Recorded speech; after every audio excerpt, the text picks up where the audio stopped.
Now, and we're nearing the 40th anniversary of one of the worst fire disasters in American history. On May 28, 1977, the Beverly Hills Supper Club in Southgate, Kentucky went up in flames, and when it was over, 165 people were dead and hundreds of others were injured. I talked to Local 12's Howard Ain about that night. He had been with Channel 12 less than 2 years, and he was one of the first reporters to cover that tragedy.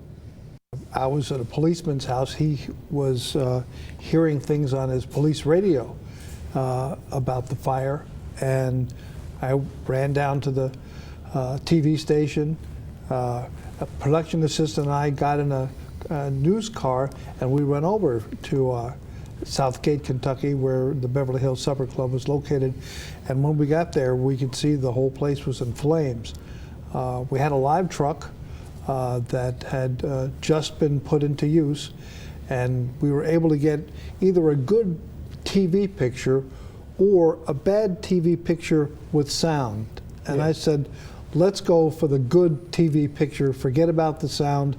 And I remembered that we had walkie-talkies, and that, hey, they could put the walkie-talkie on the air. So I just started talking into the walkie-talkie. And sure enough, somebody realized what I was doing, and they put the walkie-talkie on the air. And that's how we were on all night long until 3:30 in the morning. Now, when you got the call, you knew it was a bad fire. Did you have any idea of just how bad it was when you got there? No, it wasn't until a funeral director I was interviewing told me that there were more than 100 people who had perished. We were at the bottom of the hill. The Beverly Hills Supper Club was at the top of the hill, and there were just the roadway up was just lined with fire trucks and ambulances, and the only time you would see any of the victims was occasionally somebody would be brought down on a stretcher. Eventually I said, look, I really can't get enough information down here at the bottom of the hill. I need to be at the top.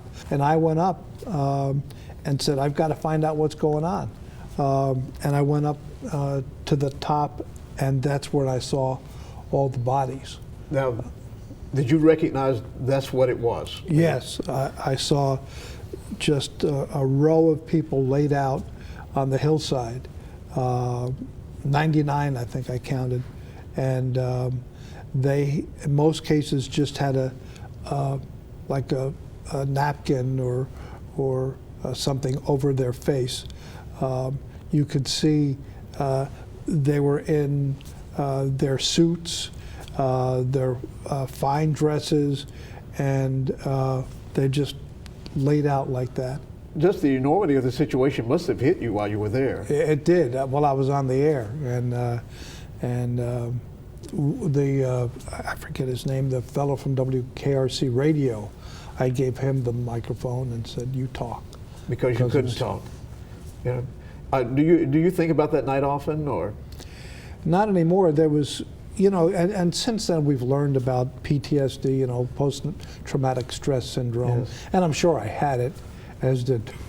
Yeah, so many others.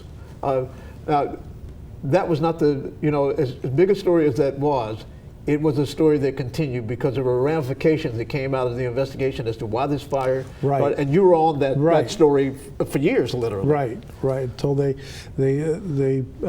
courts ruled that it was an electrical fire having to do with aluminum wiring. If there's one thing that you think people should learn from a tragedy like that, is there an overarching sort of thing? Yeah, exits. So important. Clearly marked exits, enough exits, and exits where you get right out of the building instead of through a hallway where a lot of people got really trampled to death because they couldn't get out. The exit just led to a wall. I know in the 3+ decades I've been here that there's been many discussions about developing that hilltop, but to my knowledge, none of them have come through. Right. Are you really surprised that anybody? Right. I mean, no one wants to do that, and you can understand why. According to the website for Southgate, Kentucky, there will be a Beverly Hills 40th memorial service on Sunday, the 28th, from 2 to 5 at the bottom of the hill of US 27 in the 525 Medicals parking.